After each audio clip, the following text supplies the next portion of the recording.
Hi, I'm Chuck Olenek. I'm a reenactor. For 36 years, I used to do my reenacting stuff in the classroom, standing around in garb or armor and bringing history to life for my students in order to lure them into the subject and have them think the subject is cool, which of course it is. Well, I'm not in the classroom anymore, and I've still got a bunch of garb at home, and I got a bunch of free time as far as time to research and time to drive up and down the state of California and tell stories about the different places and different pieces of history of the state. And that means I started with the missions and laid out what I could find, without judgment, so that other people could argue about how controversial the subject was. And then I started looking at the stories of different California banditos, outlaws and lawmen, and following their trails around the state and telling their stories.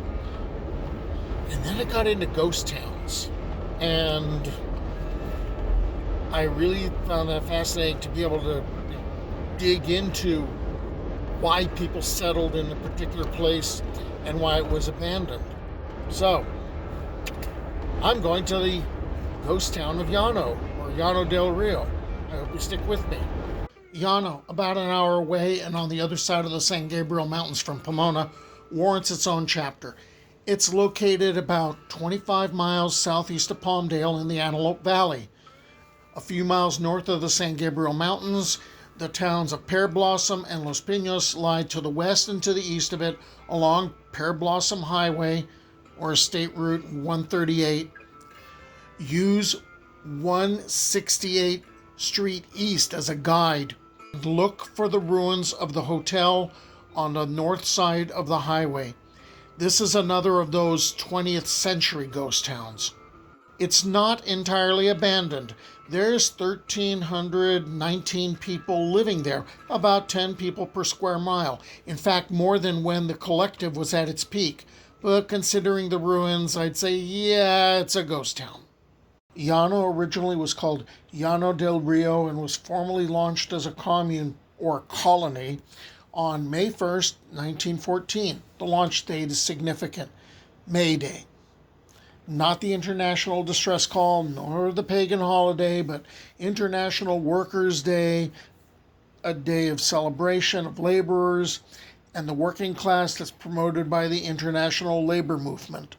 And the reason that's important is that its founder, Job Harriman, he was a lawyer and a socialist politician. At first a minister, he got exposed to the ideas of Karl Marx and became an agnostic.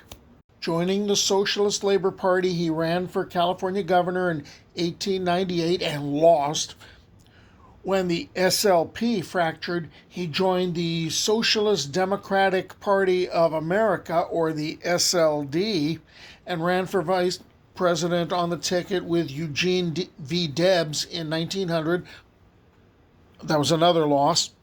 Harriman tried it again in 1911. This time it was a failed bid as the Socialist Party's candidate to become the mayor of Los Angeles, and that attempt earned only 35% of the vote. After this defeat, Harriman's thinking turned from politics to an interest in directly demonstrating what he believed to be just how cool, and how superior cooperative and collective economic activity would be. Like others before him, Harriman theorized that by creating a functioning socialist community within the larger society of capitalism, the larger society is going to gradually convert to socialism.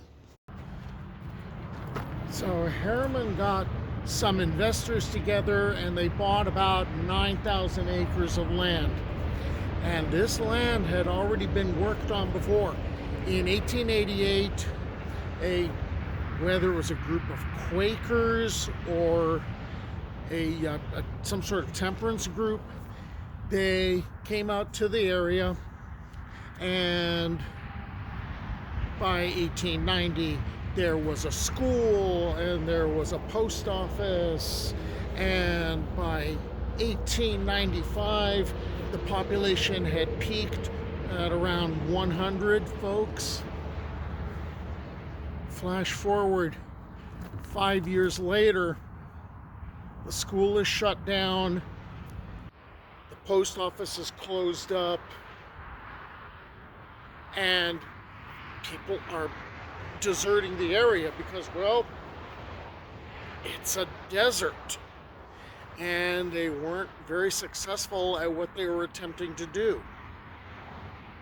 But now, Harriman and his investors, they have the land, and they start advertising, for people to be members of this colony. So I guess those folks were colonists. And on May 1st, May Day, very big socialist thing, right? And that's in 1914, Llano del Rio is launched. So Harriman and his people, they took advantage of the misfortune of the previous group that had been here, because they had partially developed the land, and they had previously purchased water rights and some bonds, and Harriman and his group of socialists came in and they bought the rights and the bonds for like a mere fraction of the cost. Okay, so they're settling into this part of Antelope Valley, and they're just north of the San Gabriel Mountains, and they're going to be taking advantage of water flowing from Big Rock Creek, and they'll end up building like an open aqueduct that was made of granite rocks and cement. They're still going to be a little shy on water, and we'll kind of get to that because that's going to become a problem later.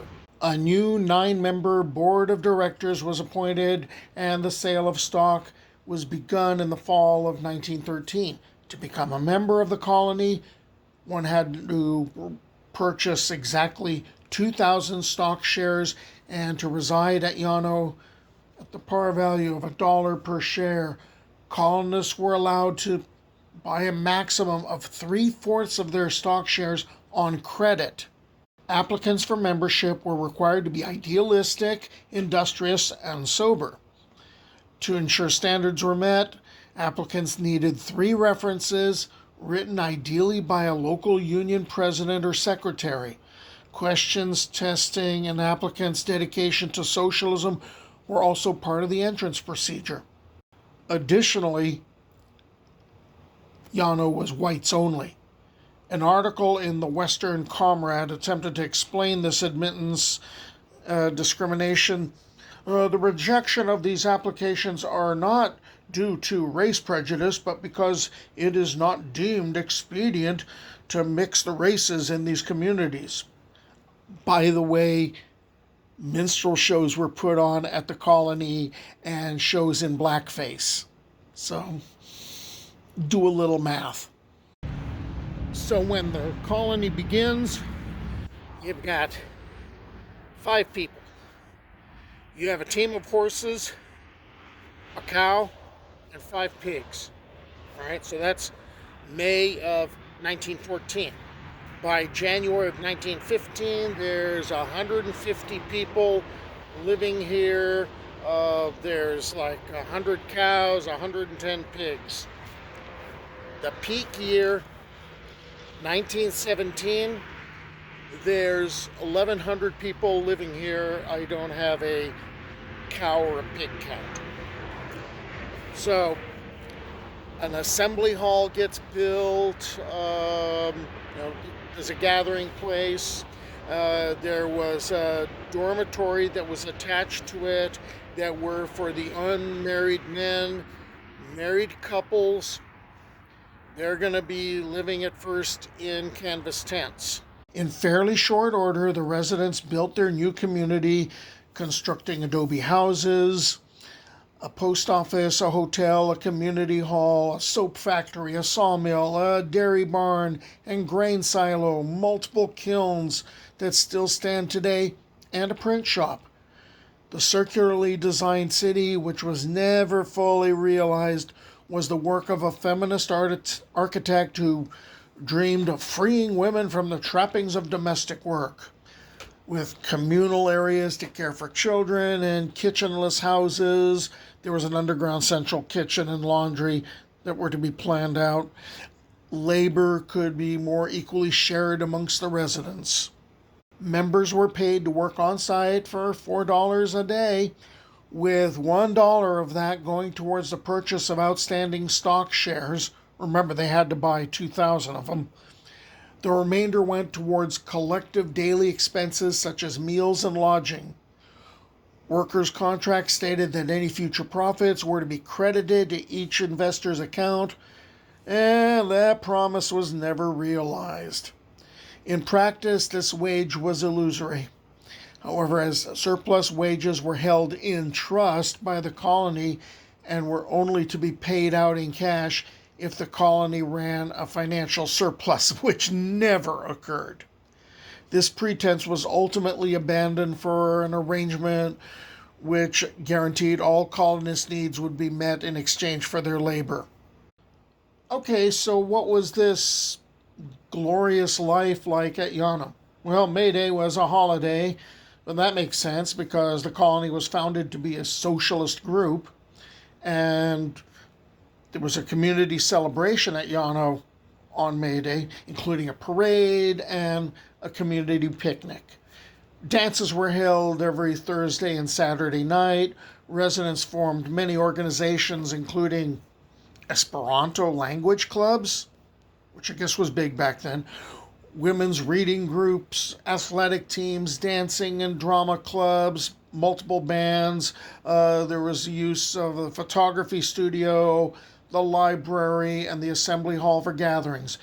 Members eventually brought automobiles on site, and they were, I guess, allowed to actually own those directly rather than sharing everything. That print shop that I mentioned, produced two of the country's top socialist publications.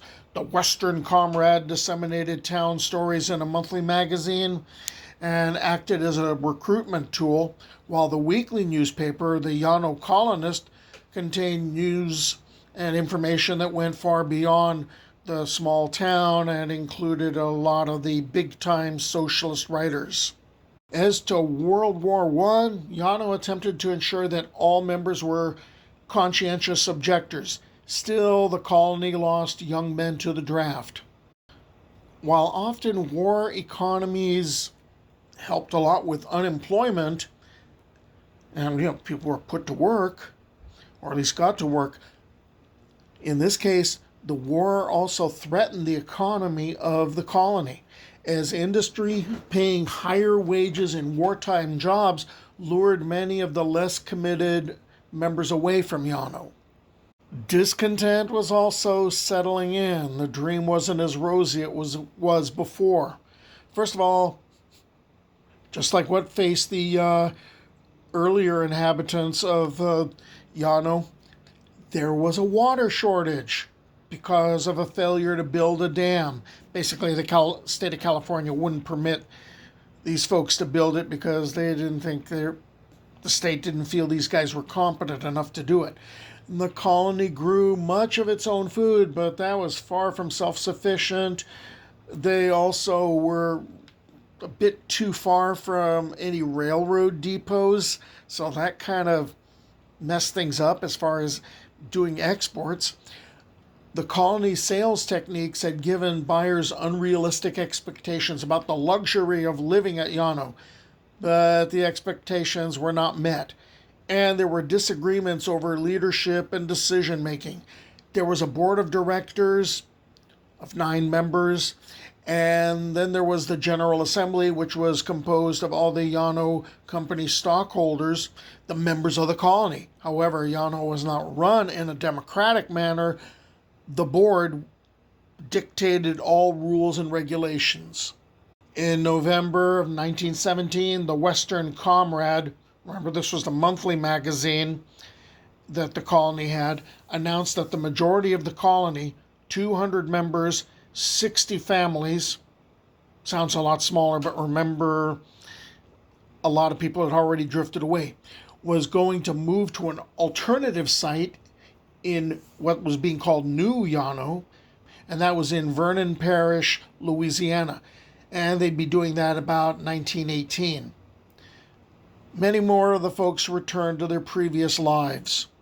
The number of people that are left in the original Llano del Rio, those numbers are dropping rapidly. And through some bad legal advice, what ended up taking place is these folks are going bankrupt.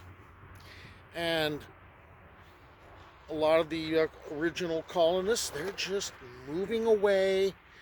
They're going to be seeking to return to their old lives, or they're going to try to find new ones someplace. And so by 1918, the site is abandoned pretty much completely. Now, there was talk about turning this into some sort of park, or some sort of county thing, but apparently there's people that still own some of the original acreage that are not willing to sell. This is a California landmark, but the landmark sign, from what I've been able to find out, gets torn up or removed pretty regularly. So that's the story of Llano del Rio, or as it's known now, Llano. So I hope you stick around and watch more of the videos on my channel. Bye.